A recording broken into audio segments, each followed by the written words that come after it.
we can see about the things what we have discussed in the morning session regarding background subtraction algorithms. Then also we can discuss about the other that is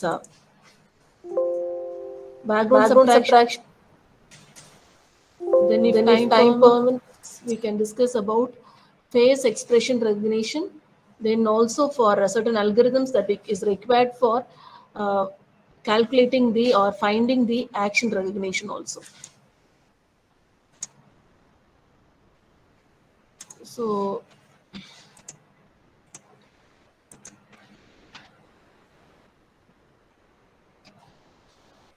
do you have Matlab with you? Matlab.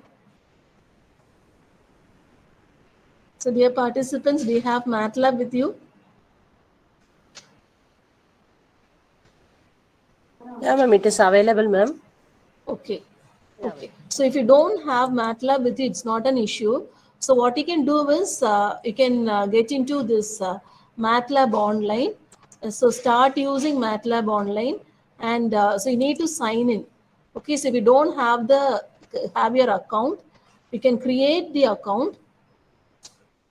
Okay. So this will be the thing.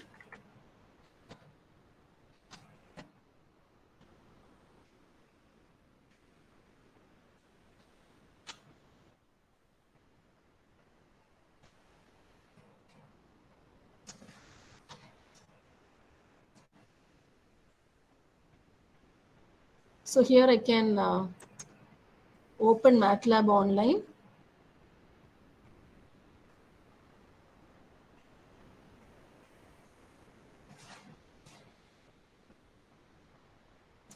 Okay, so we can see the previous programs and we can work on it. So those who don't have Matlab with you, you can take this Matlab online, and then so if it is we can create new scripts and we can work here. So those are having your Matlab, it is good.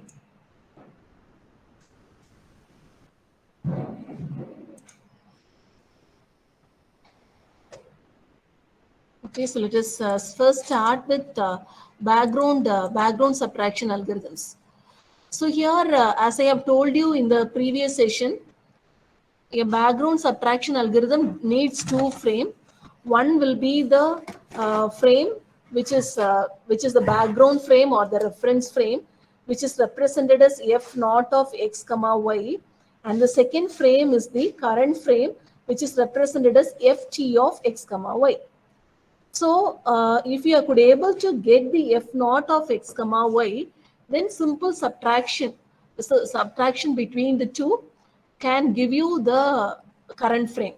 So for getting the background model itself, so in some case, so let me play a video for you.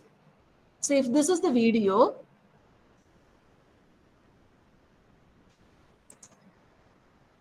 so I think the scenario could be understood. So in some cases, if you are given with some videos, so where we could not able to get a background frame. So in this scenario, what actually a background is, where no persons were present and only this empty hall is seen, then we can say that it is a complete background. Okay. So but when you see the scenario in the first frame itself, these two persons are there. So we have to get a frame which is free from, or we have to design a frame which is free from this two human. So it's quite impossible in this scenario. So whereas if we see other scenario like this, so it is very easy. This is one video where we don't have any moving objects in the first frame. So this frame, till this frames, any one of the frame can be considered as the background frame. Okay, so let us see how to extract the background frame first, and then how to get the foreground objects from this. So so there is one vehicle passing the road, and here now only after 33 seconds there are foreground objects. Till then the thing is the scenario is left without any person. Okay, so let us see this case. So I'm reading the input video. So you people can also work with this. So you can, so if you have some videos with you, you can start working on it. Otherwise, you can work on this video. I think I'm having one video here. Yeah, you can work on this vision traffic.avi. You can just have give video reader of vision traffic.avi. That is a inbuilt that we have it in your demos Matlab itself. So it's so it will read by itself. That is vision traffic.avi. You can read that. Okay, so so usually while starting with Matlab, the three lines that we will be giving is clear CLC, clear all, close all. So the screen will be cleared, and so clear all the input variables already there in your Matlab will be cleared, and then close all. So for example, if you have some what I can say, so input previously that is displayed figures and all, it will close automatically. So if there are only 2 or 3 figures, we itself can close it. But in some case, when we are playing with this video, for 1 second we need at least 30 frames. So closing 30 videos is a difficult one. So you can, if you give this close all command, it will automatically close all the images. And then, so this is an inbuilt function uh, in Matlab, where is F video reader of, and here it will give you, so we need to give the path of your video. So here I have one video that is stored in my F drive, where here we have as video, this video. So I'm reading this video. Okay, I'm reading this video. And so it says that, see, it says that I'm getting the so it gives an output of input obj. Okay, so the output is, so where it says that the video is having totally of 6 seconds, 6.0340 seconds, and name the path. So bits per pixel here is 24. So it indicates that, I'll tell you why it is 24. See if so for example, if it is an 8-bit image, okay, so if it is a if it is a grayscale image, okay, so if it is a grayscale image, it is represented as f of x comma y, and each bit can be represented as 2 bits, even with 1 bit. If 1 bit, the possible values are 0 or 1. Okay, so if 2 bits, the possible values are 0, 0, 0, 1, 1, 0, and 1, 1.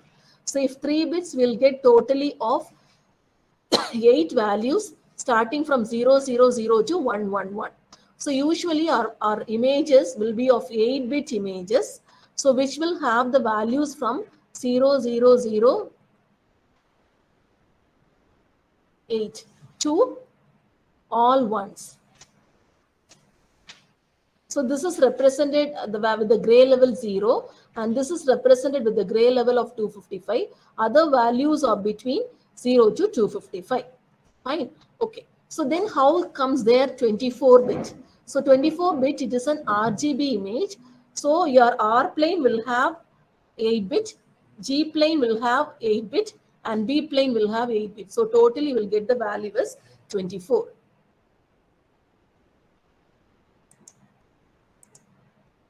Okay, so it is 24, and then a frame rate. So it is, as I have told you, frame rate is number of frames per second. So here we have the value is 30, and the height of the frame is 720. Okay, so the height is 720 and the width is 1280. Okay, so the image X value is 720 and Y value will have as 1280. So totally the number of frames that we have is 181 frames. and so this is the this is how your information will be retrieved. And so we are reading the first frame, okay, and that we are not processing in color, so it is RGB to black gray of the background frame. Okay, so the first frame is considered as the, so next I can run step by step. So your background frame here is, I can show you figure IM show of back underscore frame 1.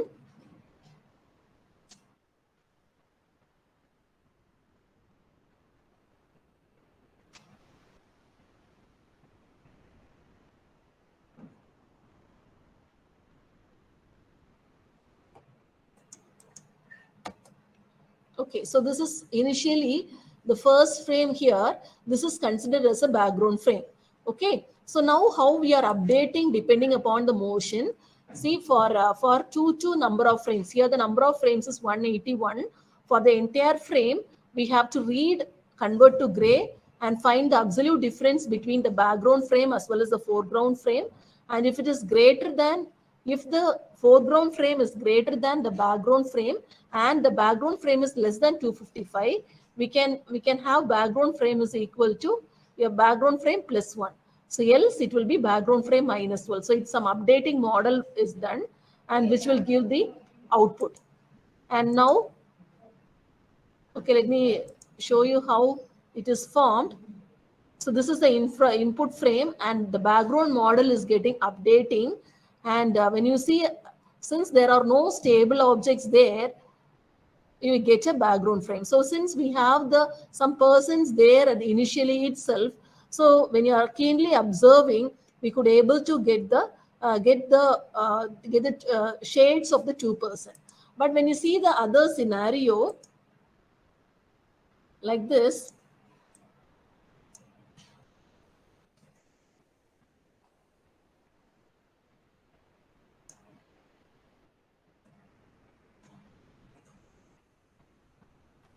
it's not in MP4, I hope so, it is in AVI, the format of the video.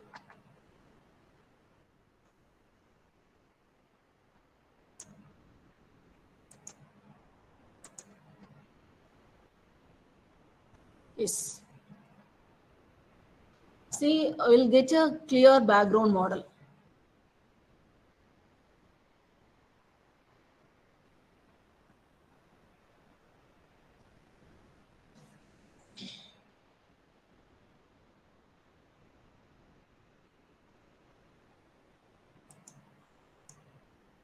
So I think this video is having somewhat, okay, we can see the parameters of the video. It's not, it stopped.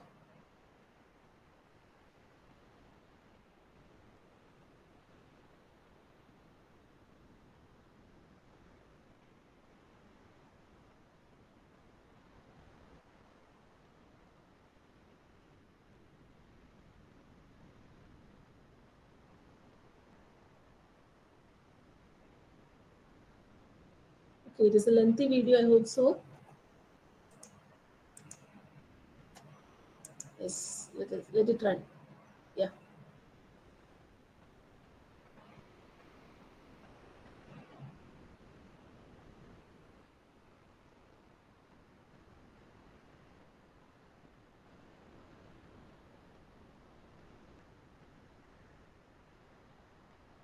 So although there is some moving people, so just see how your background model is. So because when you're taking the averaging of the frames, so if it is not moving or the so it will just fit into the values where the values are most repeating.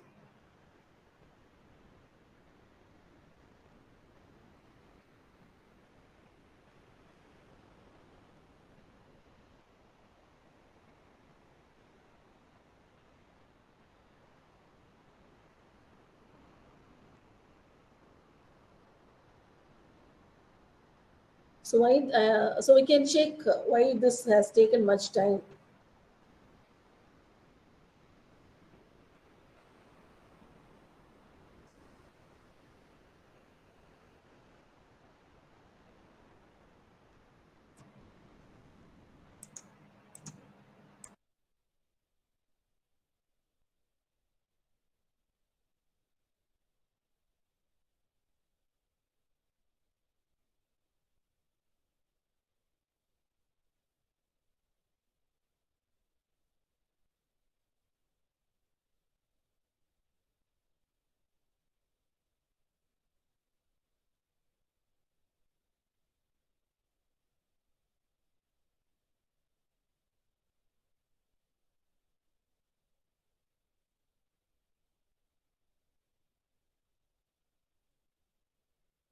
Okay, this is how the background model is getting created. So we can see the characteristics, the input object. Here it says it is about 94 seconds. That's why this took much time. And also the size of your video is 480 cross 720. A number of frames is 2818. That's why it took this much time. Okay. So shall I share this in the chat box? Can you try with your own that is videos?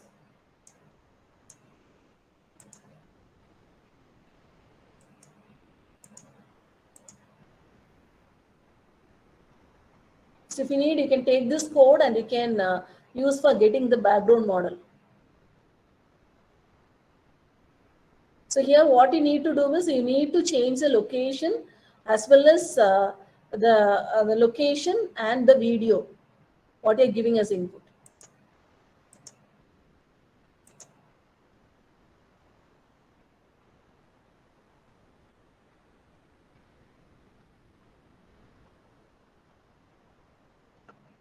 J- So just you can try it out. If you have any clarifications, so you can just ask.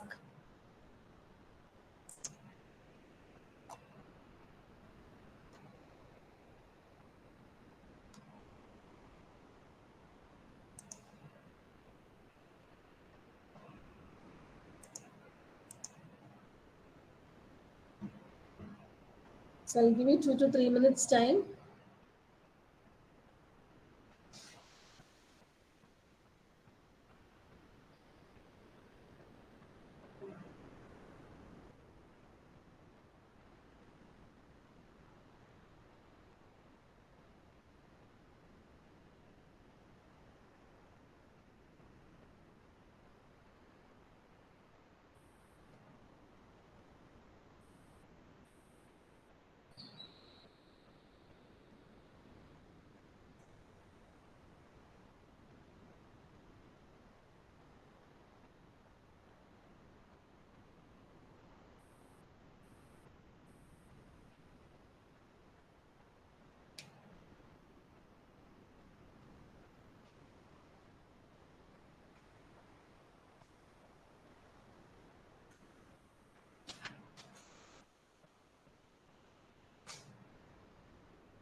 So got it?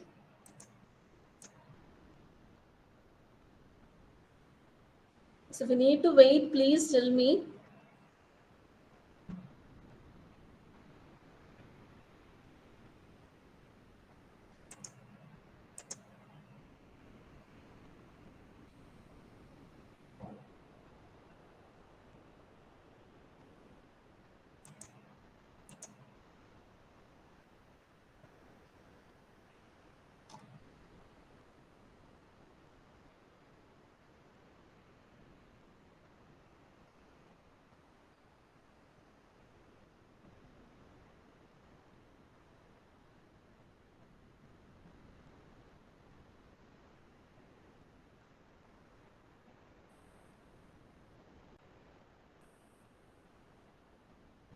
Okay.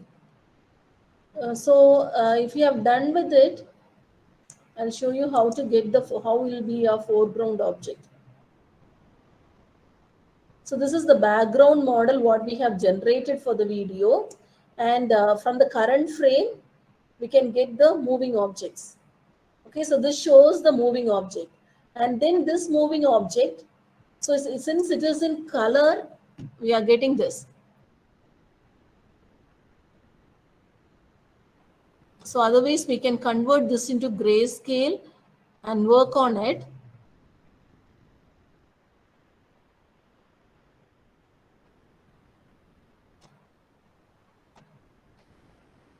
and this gives the foreground object. This is the background, generated background. This is a foreground object. So in order to get as a black and white image, what we can do is we can threshold it out. So for thresholding, so we can say that if the value is greater than, so this intensity values, that is the figure 5, what is displayed in figure 5 is foreground object 1. It is having the values of zeros most places.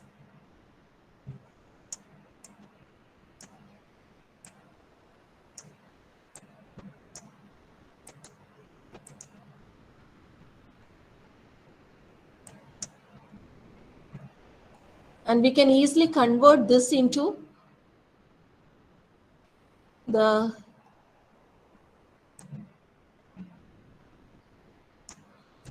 I'll just show you.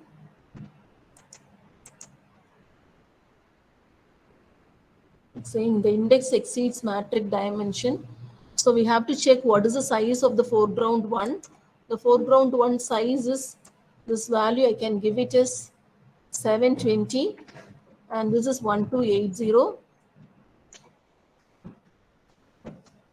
So no k values. So I can write as, okay, so it is initially it has been converted to gray.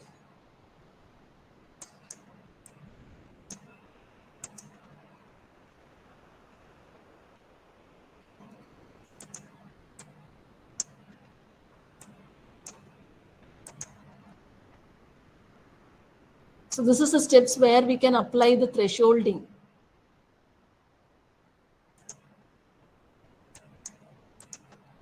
So it says that when the value is less than 50, you have to mark it as 0.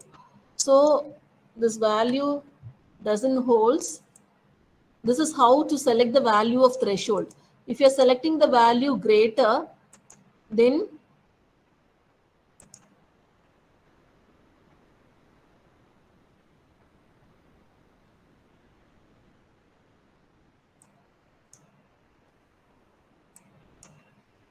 actually what happens is your foreground objects itself will be classified as, that is, if you are choosing the value higher value of the threshold, then even the background, that is foreground object, will not be classified as foreground.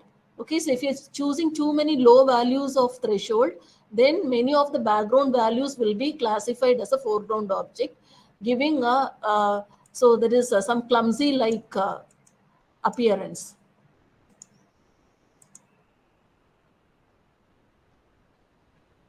So here my foreground value is this, the size of my foreground value is, it's a 3-dimensional one. So if I get, okay, this is the thing. So I can show you figure, IM show of foreground 2.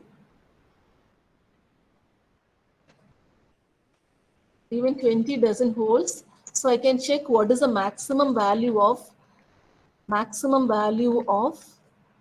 foreground 1.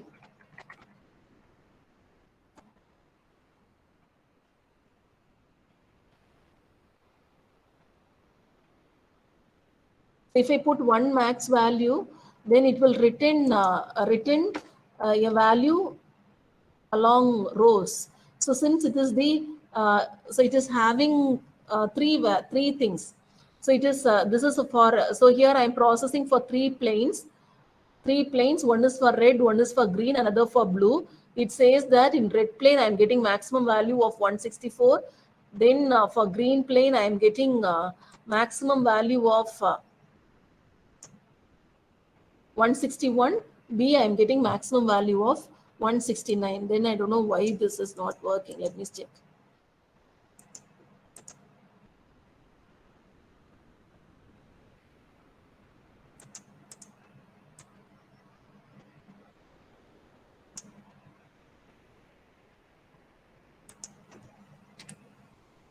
I can convert here itself to grayscale, so the process will be getting simple.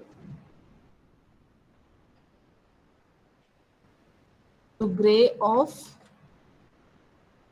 foreground 1.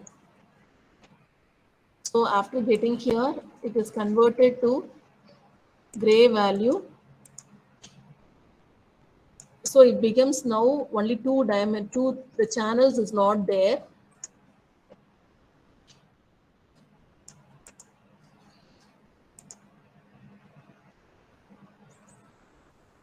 I can give this condition again, else I can make that foreground is equal to 1.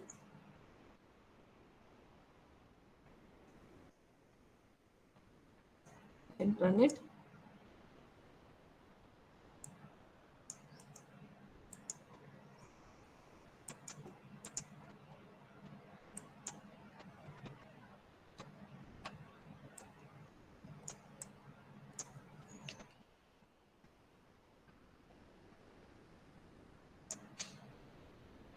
It is processing in red plane.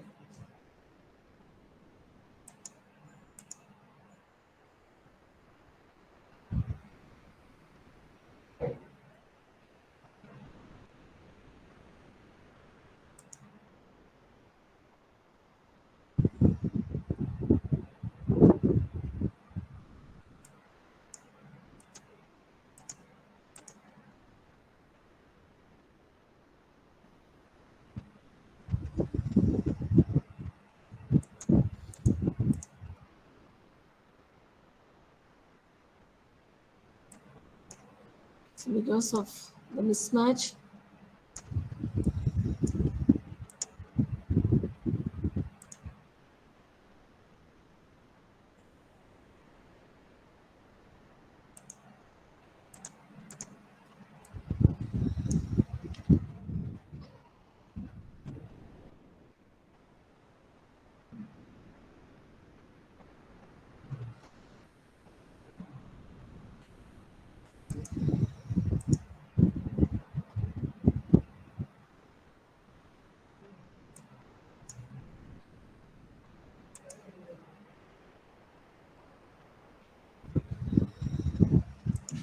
so let me show figure. I am show of foreground 3. This is how it looks.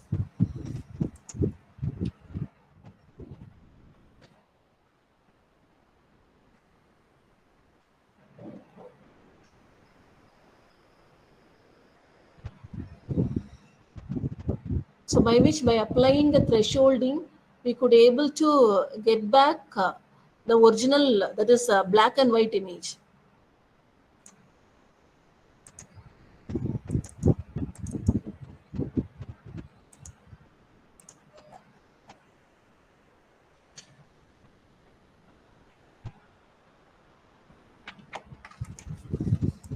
This is how. So we can extract the image, and here the thing is, so it will be in shades of gray. So after, as it is in shades of gray, we need to that is processing it in such a way that we have to fix the threshold so that this particular pixels are classified as a foreground objects and others are classified as the background objects. And okay. So let us go through the phase expression analysis quickly. Then I'll be explaining you a deep learning model, how a deep learning model can be used for the phase emotion recognition. So this phase emotion recognition, it is one of the most important cues or channels for non-verbal communication, as it indicates that, for example, that we will be showing one, so even than in words, our expression speaks more.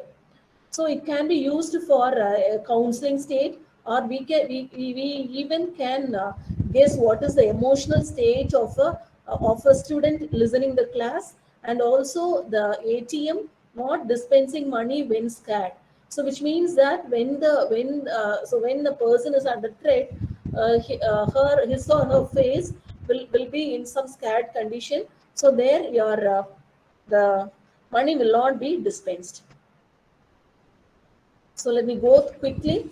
So basic Ekman first he classified that there are six basic expressions starting from disgusting, then fear, joy, surprise, sadness as well as anger. Initially we have some facial action coding system called as FACS. So they have described 44 unique action units, where starting from the that is the important or fiducial points or action units in our face. So this is what the action points are. So furthermore, rather than considering these points, we can have certain regions in the face which is termed as FACS action units. Okay, so it may be, so we are giving an expression. So such conditions cannot be identified. So this such systems can identify only what actually has been displayed, not the intent of it. And so instead of having this regions, we can have certain points. The points are called as the fiducial points. So when you see this fiducial points, it is concentrated more on the eye regions, then the mouth regions, then the nose regions. So we have less values on the chin regions, as cheek regions, as well as the forehead regions. Geometric features. So we can, from after deriving this fiducial points, we can get the geometric features. That is, what is the distance between the inner eyebrow, outer eyebrow, height of the eyes, and the appearance of upper face, lower face, angle mouth corner, then height, teeth. These are the few parameters. There is few values that can be extracted, and we can go with. So for appearance feature extraction, the Gabor kernels are most probably used. So then mostly rather than working with images, the people concentrated on working with videos. So for video based emotion recognition, so there the challenge there is, so when we smile, first initially the features displayed may be a neutral state, and then we have a high pitch act, that is the emotion expression will be displayed, and then the offset of the event. And here the thing is which frame that you can use for correctly representing the action. So which frame that you can use for correctly representing the action plays an important role. So, okay. So I'll just show you a emotion recognition architecture where we have shots of frames. Okay, so where we have a shots of frames, and from the shots, from the frame shots, we can calculate the feature maps. That is the number of feature maps.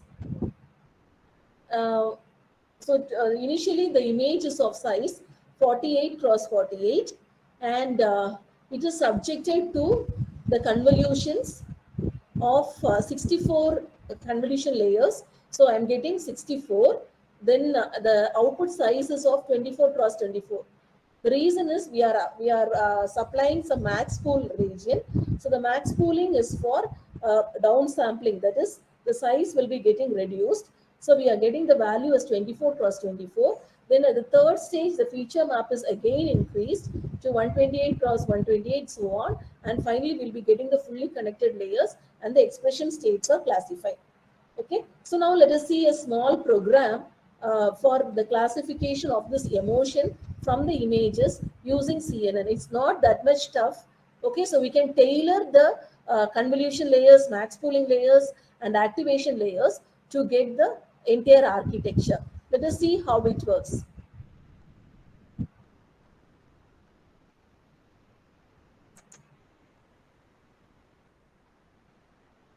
So, okay, so this is one thing. Okay, so let me run it first, then I'll explain the code.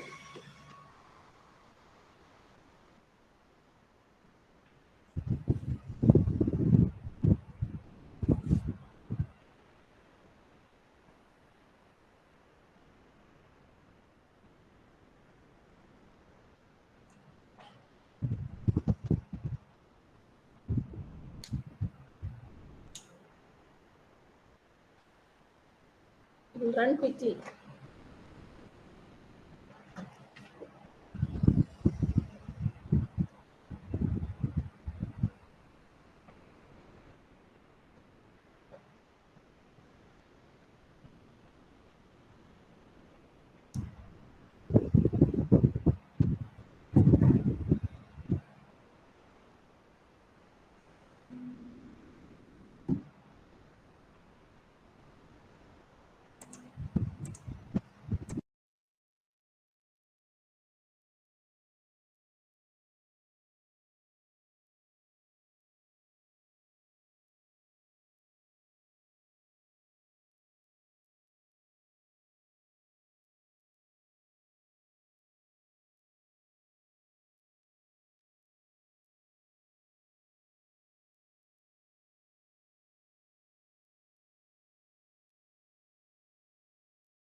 This is how it runs. I'll just explain the code now. It's quite easy for any classification task. You can use this. Okay, so actually deep learning algorithms, it is initially for handcrafted features, we have to think and what kind of features that we need to select for certain applications that so that is very important. So in one cases the low pass filter works, some cases the combination of low pass followed by high pass works. So we need to analyze and come with a result. But here in this case of deep learning, we have to tailor correctly the convolution, batch normalization, ReLU and max pooling layers so that you can get the output. So let me explain you. So here it is image data store. So where we need to create a data store, get the images represented in form of a data store, where it consists of the images, all the images with its subfolders. Okay, so since we have included subfolder with its subfolder, then and also the each and every image should be labeled. Okay, so let me say you what the location. Here I have the images, face expression database. I have worked with CK plus 48, am I right? CK plus 48, where this is my, so totally it consists of 7 expressions. So starting from anger till surprise. Now I have just given this folder at the start. And when you see this IMDS, what is displayed in IMDS? So this is what displayed in IMDS. So it took all the files with its folder location and it giving the labels. And it says that there are 978 files totally.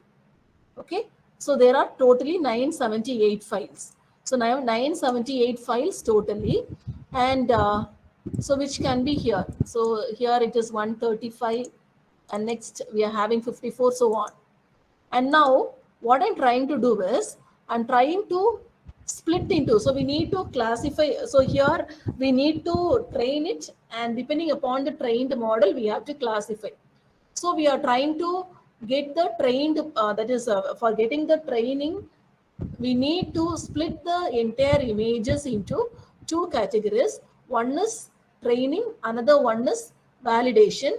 So another maybe a third category also, which may be a testing category. So here what I'm trying to do is I'm taking the entire data store, and in the data store 80% of the images are considered as the training samples, and remaining 20% are considered as the testing or validation samples.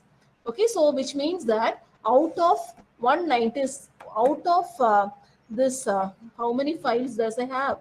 IMDS totally, out of this 981 samples, 80% of which will be considered for training, and another 20% will be considered for validation.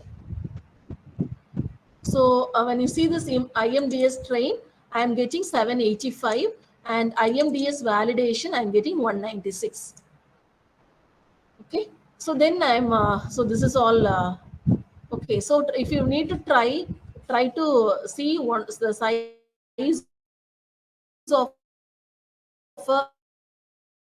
size of one image. It is saying that the size is 48 cross 48. Okay, so size of the size A gets the size of one image. So I can just show you like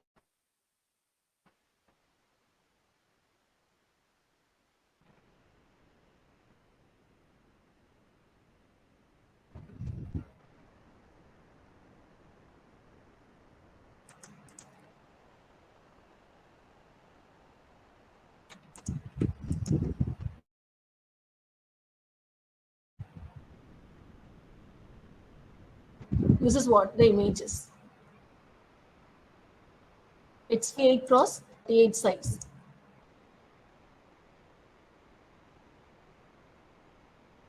And now let us define a learning model. So for a deep learning model, the first layer should be a layer.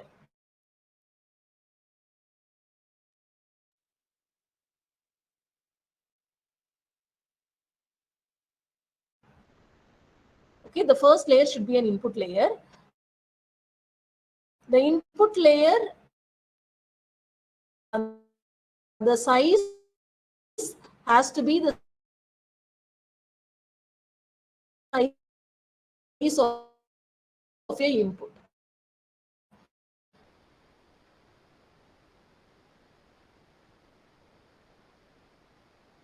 So here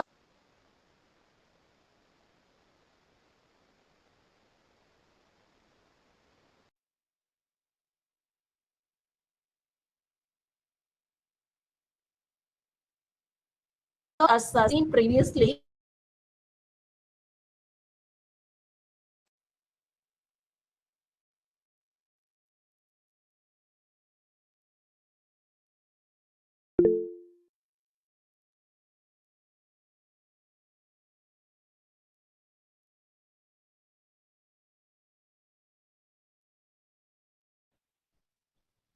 Ma'am, am I audible? Ma'am, now it is visible. okay, ma'am, okay.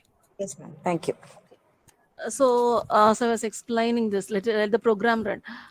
So now, after giving all these options, the training option is the maximum epochs. Then so we are getting a plot. So if you give the give it is the plots training progress, the plots will be displayed. Then the convolution CONV-net, which gives the model of training for this emotion recognition task, and then from which we can classify from with this model the validation images can be classified, and you can get the accuracy, and also we can get the confusion matrix from it. Okay, so here too what you can do is, if we have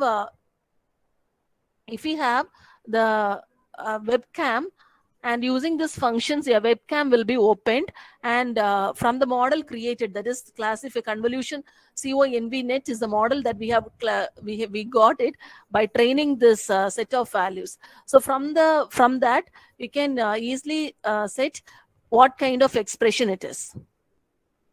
So it's running, so that so let's wait for 2 minutes, and if anyone needs to try this program, you can do it.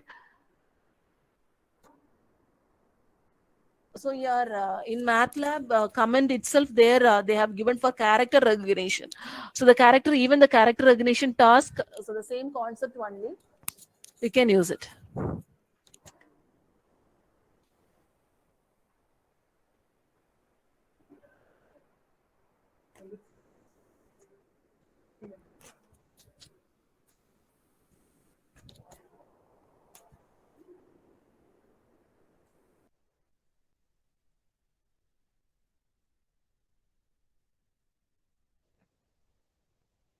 Ma'am. Ma'am, the training is going on. I'm here Okay, only. okay, okay. It will be busy. Yes, ma'am. Yes, ma'am. Just checking. Thank you, ma'am.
This is how your training progress will be, and we'll get the output confusion matrix.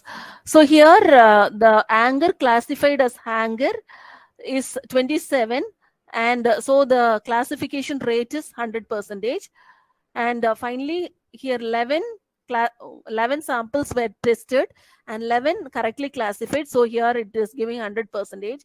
Similarly, but when you see the happy expression were misclassified as fear expression, so for totally 44 samples were given, so 44, 3 has been misclassified as fear, and 41 has been classified as happy, and remaining here there is a misclassification between surprise as well as fear too. So the correct classification rate is 96.9%.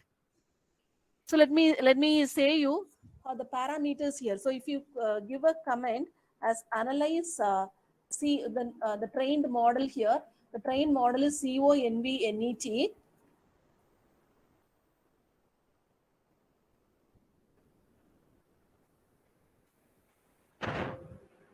Sorry.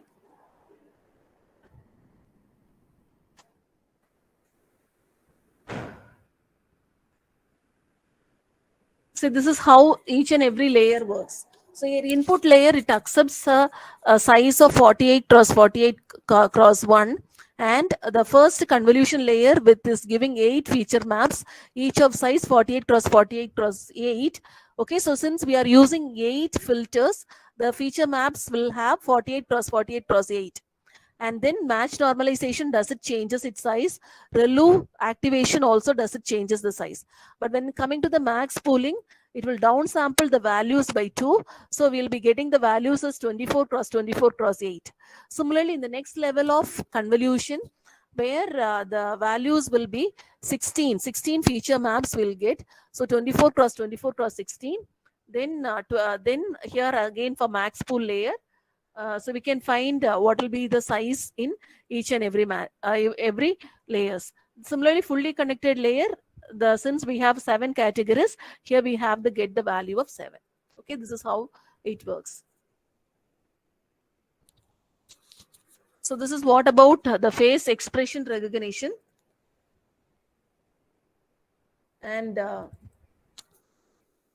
so let us move to the second one, that is the activity recognition.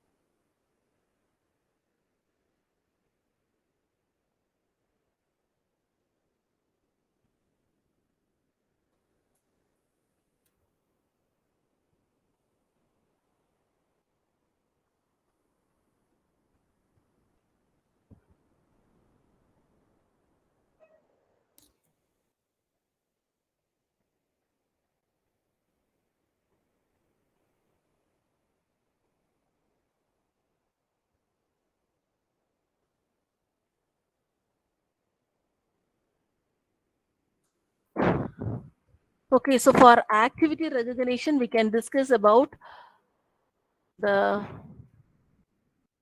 okay, so the application involved in activity recognition is, it's nothing but some intelligent assisted living as well as home monitoring. So here it can be processed. When you see the recent papers with action recognition or activity recognition, the paper usually it focuses on the some that is processing with RGB images and also processing with depth images. So depth image gives the intensity of the values that is happening, that is a distance from the camera. So some of the applications, we can identify the fighting scenes, loitering, some riot happening or crowd congestion. So here the challenges here in action recognition includes that the action vocabulary is very limited. So if you use the word as open action, it can be opening a lid or opening a water bottle, opening some jar. This is the thing. Similarly, if I say it's spraying water, each and every scenarios are different. So in the first scenario, she is watering the plants in the garden. Second one, so the firefighters, they are spraying the waters. Third one, they are playing. Third and fourth, they are playing with the friend as well as with the dog. So it also varies depending upon the situation. Although the words it's spraying water, the context is getting different. And when you see the third case, the example of unusual and usual personal scene interaction.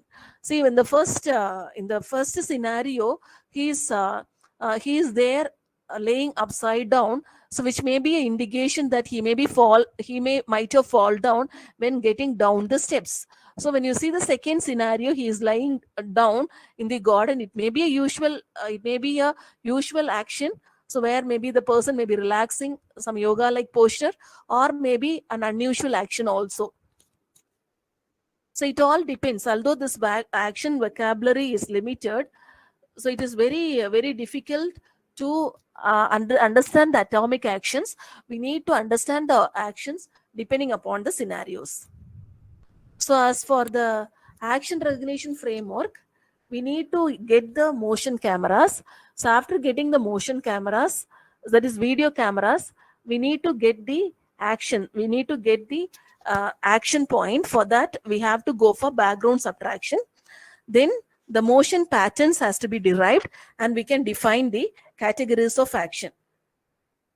So just I think I can say you few uh, that is a few features that can be used for action recognition. So one is as this is one of the earliest paper that was published in the year 1992, where it has a original image as well as the background image. The motion blob is extracted. So the motion blob is represented as black and white, and after getting the motion blob, we need to get the features from it. So for that, we need to divide the image into usual grid. Okay, so usual grid of equal size, and from this grid, we need to get the chill out features. Okay, so from the grid we need to get the features, chill out features. How many grids it completely occupies? Some shape like features were extracted, and the HMM model, it is trained and tested using the HMM model. This is one of the works that was early published. And so this is one of the good example where we can understand that the extraction of chill out is not an easiest task. So although they may be in a case of a controlled environment, we can extract the chill out easily, but in case of a real world environment, your chill out shape will not be regular shape. So here and the second kind of feature, that one simple feature that can be used here is this is the background frame and this is the current frame. We can subtract, you can get the motion blobs. After getting the motion blob, we can get the height to width ratio. Okay, we can get the height to width ratio. This is called as the aspect ratio. And second parameter we can extract is the contour of the object. The contour of the object is extracted and can be used as one of the features. And this is another important handcrafted feature that is defined for action recognition. So after extracting the shell out of the object, the center point should be fixed. So after getting the center point, okay, after getting the center point, the distance between the center point as well as the axial direction, that is to the contour, has to be plotted, which gives you, so for example like this, the center the center point,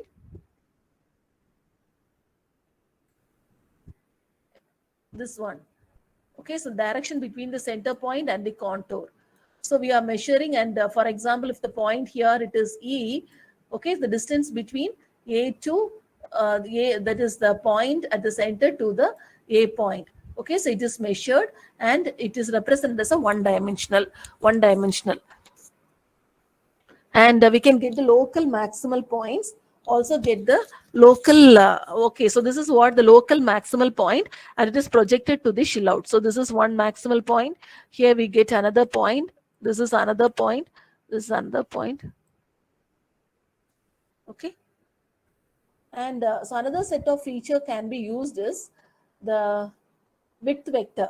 Okay, so after getting the contour, the width can be estimated. So you can divide it into slices, and the width between the two can be the width between the two regions or two contours can be calculated, and which can be represented as a one dimensional. If it is a head region, the width will be less, and when coming to the torso region, it will be more, and then coming to the leg region, depending upon the position of the leg, the size will be varied. When both the legs are kept at close, then the size of your leg region will be less. So when the when the leg regions were spreaded, that is the completely walking condition, then the value will be somewhat greater. So this is how we can process it.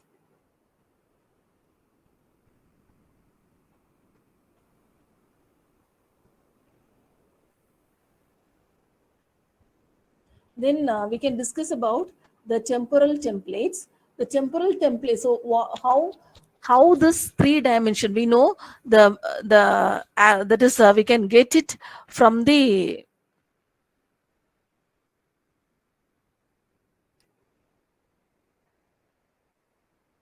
so that is the three. It is a three-dimensional, which is represented as x comma y comma t. So where we need to represent all the motion in one single frame.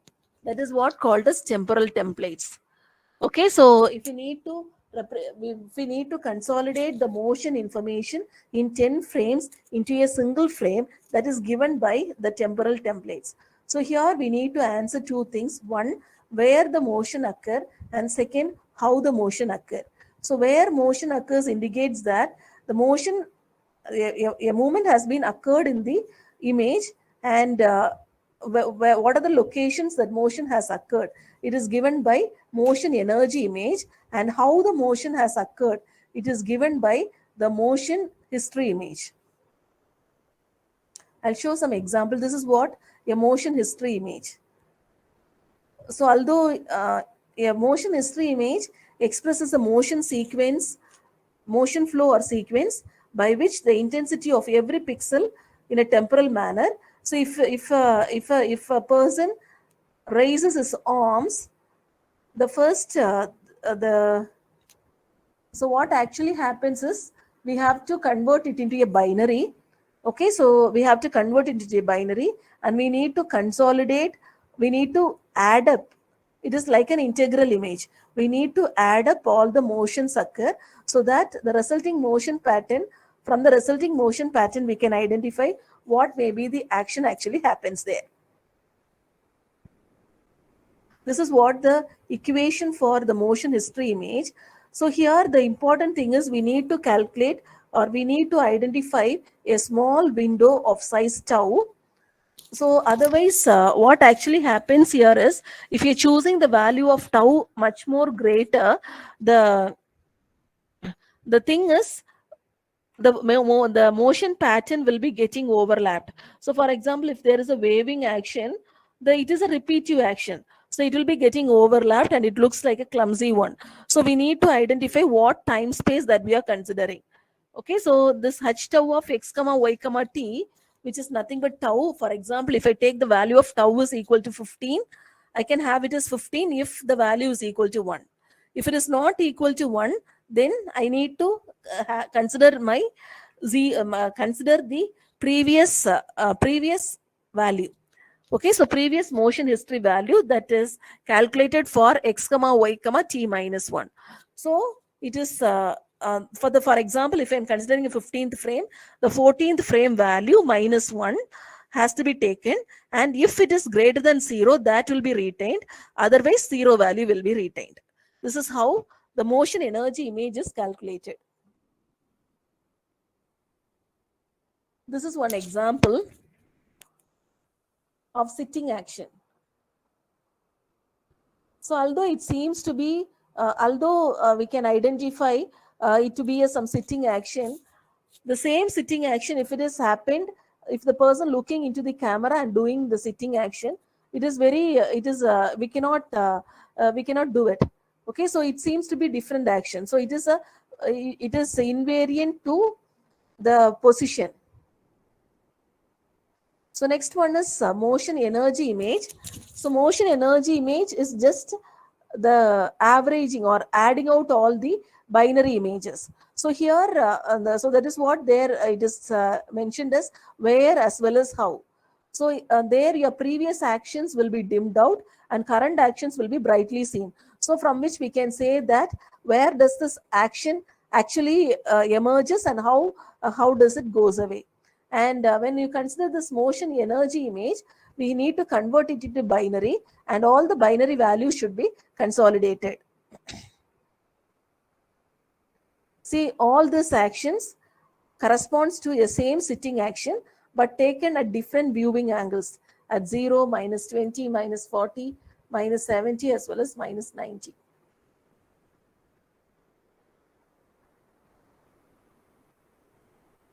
So here few examples for motion energy image taken from the gymnastic actions. Hand waving, then so by seeing this motions, that is motion energy image itself, we can identify what kind of pattern it is portraying.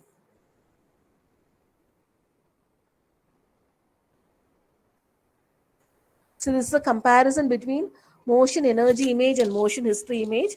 Motion energy image will have all whites, or it will be a binary one, but the motion history image will have shades of gray.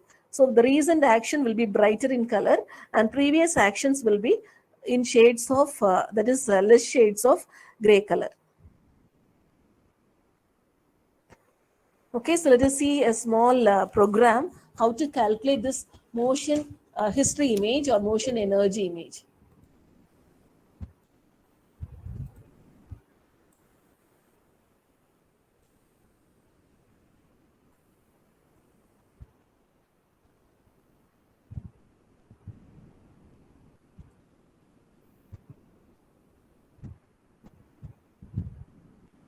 See, this is as usual, and then I think my folder is now in Edge. I'm getting an input video.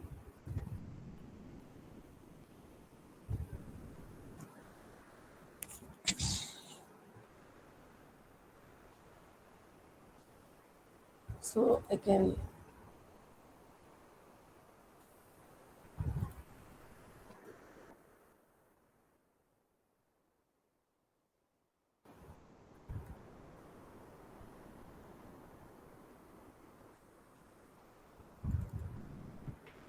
So this is what the video is. Actually, here I have shown hand waving action. So this is a video.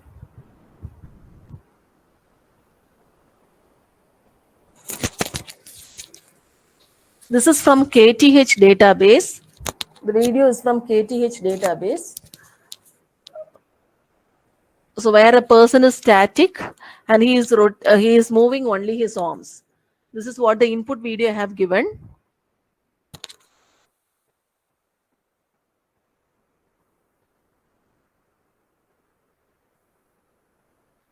Then this is the background frame already been generated.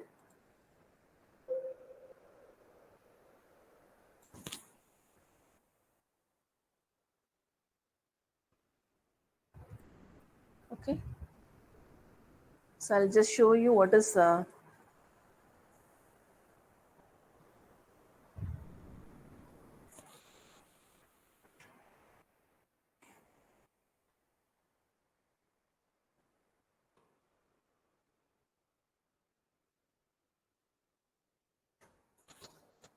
okay, see, when you closely observe this human, he is there without his arms. Okay, so because our background model, what has been designed or what I have shown you at the first, as the first demo, there, so there it is trying to get the background. Okay, so when you're trying to get this background, what actually happens here is the moving part will be removed. Okay, so only static object will be there. So since in this case our moving body is one, the moving part of the body is only the hands. The hands is only considered as a moving regions. The remaining regions are considered as the, and let us see how it is.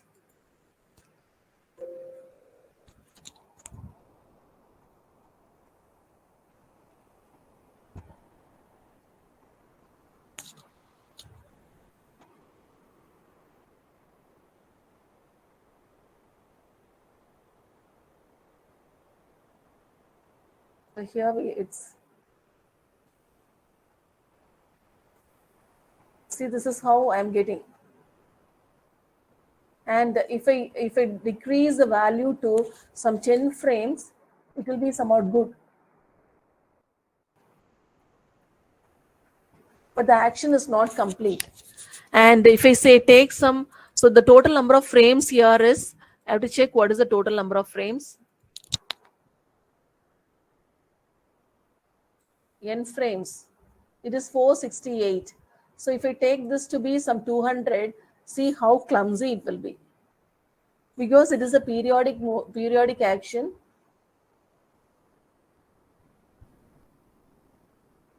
See, again this will be coming.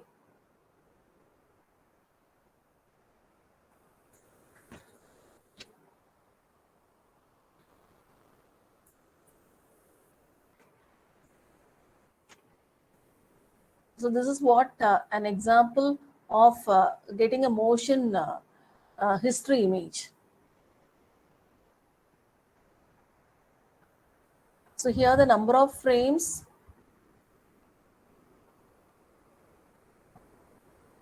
I have considered as 200 frames.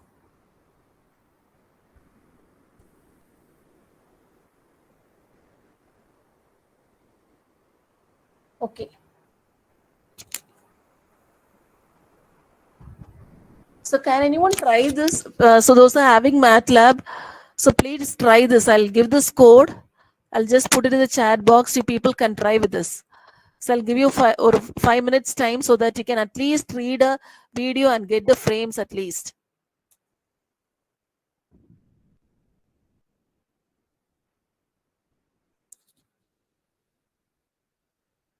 At least try to read a video and get its frame.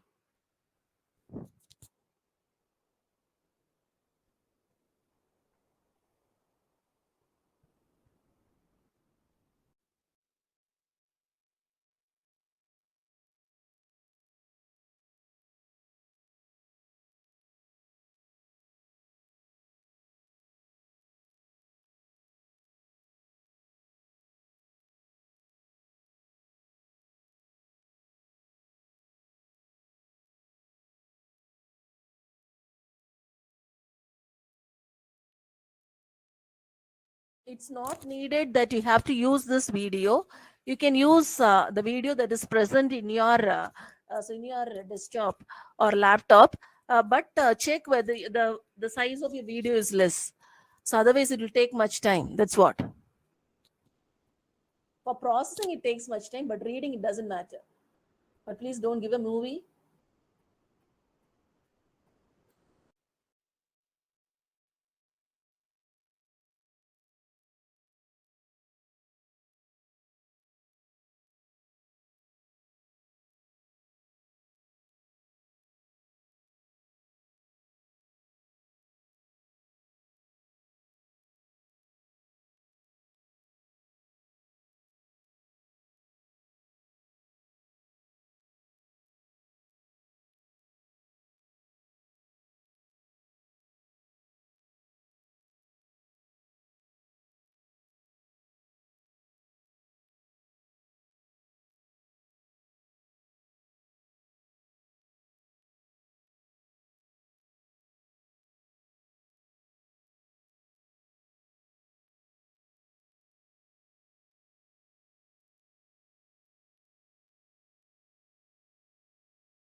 Ma'am, are you sharing any screen?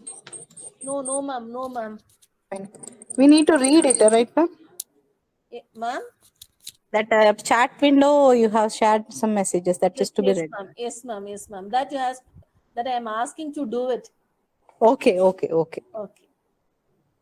So just for 2 minutes, then I'll proceed. Yes, ma'am, yes, ma'am.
Okay.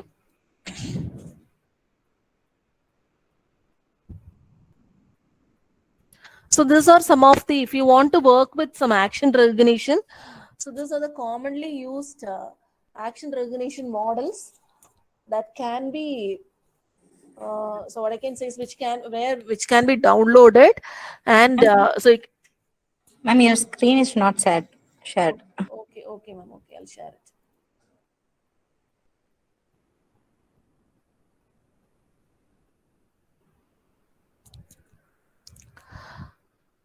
So if you want to work with some action recognition database, you can download this databases where we have the minimal class here is 12 class, and so maximum we have 400 classes. So actually kinetics and all, it will have both the depth cameras as well, where we can work with it and get results. And so the thing is, how this action recognition can be done with the help of convolution neural networks. So if we are getting an input video, so there we have two components. So one may be the spatial stream network, another may be the temporal stream network. Spatial stream network, it gets the input of the single frame and try to get the classification score. So here when you see the spatial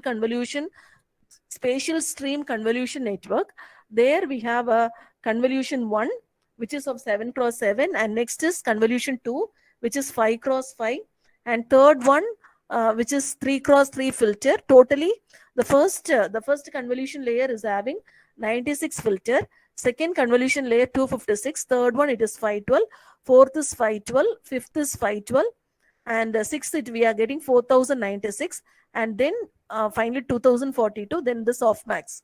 Similarly for the temporal stream, so then what may be the input for the temporal stream?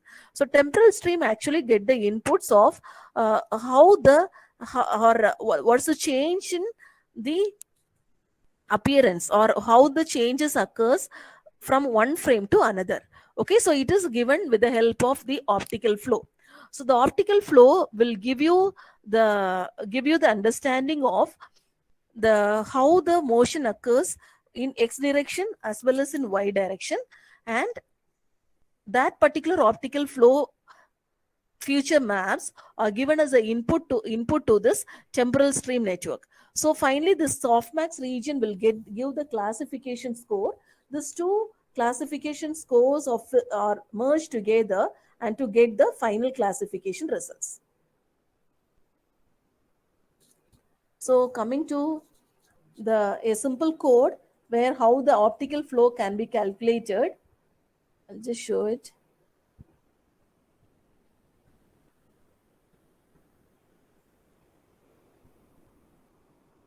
So this you can try it out because this vision traffic.avi is there in the inbuilt as an inbuilt function itself.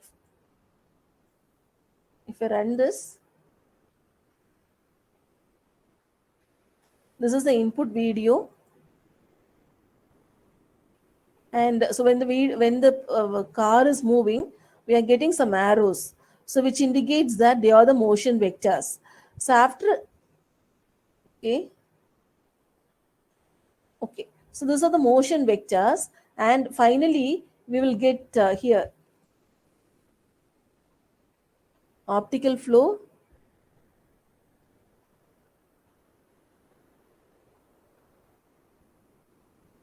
the feature maps of this is given in flow. When you see this flow, where we'll get the motion along x direction, motion along y direction, then orientation as well as magnitude for the last frame. So if I display it, figure IM show of flow dot Vx,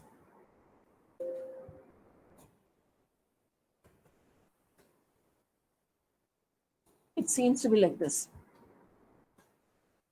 Yes. So this so as when you have seen your video, there are two car images coming. So where there the motion has occurred. So it is given by different intensity. So this is the motion along x direction, and let us see how the motion along y direction will be. This case sensitive. So this is motion along y direction. So when you see, compare this motion along x direction and y direction. So motion along y direction is somewhat greater compared to this is y direction. It is somewhat greater than that of the x direction. So when you get the magnitude and orientation, I can say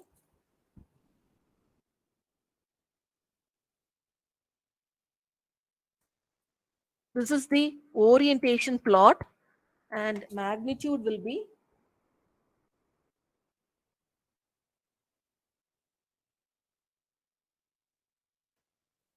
this is a magnitude, and so this is for the last frame here.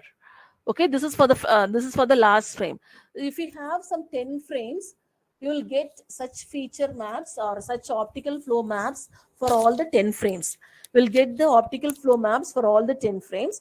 So this frames, so if the image size is of 100 cross 100 and the number of frames is 10, then this feature maps that can be generated with the optical flow will also be of 100 cross 100 cross 10. Okay, so by using this, you can give this as the input to the temporal stream of network, and we can process it. So if you need, you can try this example, because those are working with Matlab. All this video is also there. So if you need, I'll just put this in your chat box. You can just copy it out, and you can work on it.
Okay, so let me show you a small demo for fall detection.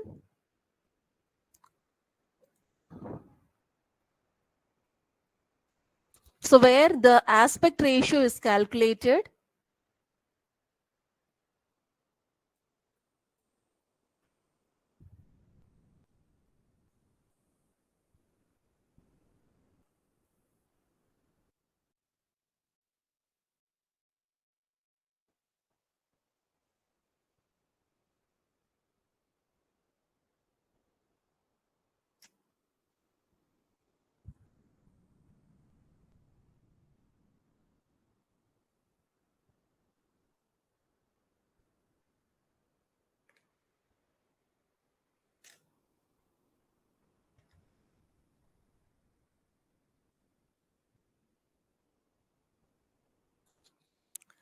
So here we have the foreground part is detected.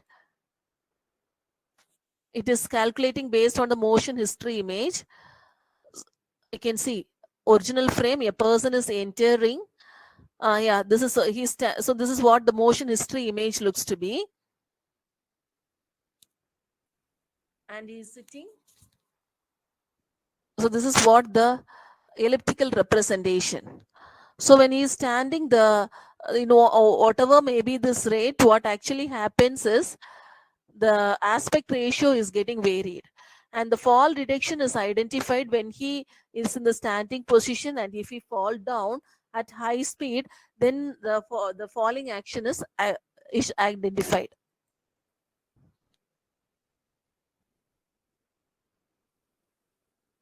Detecting, then we are calculating the orientation, speed is calculated. It is not exact speed, it will be the approximate only, it's estimation, I can say. Orientation, then it's identify whether it's a fall or other normal actions.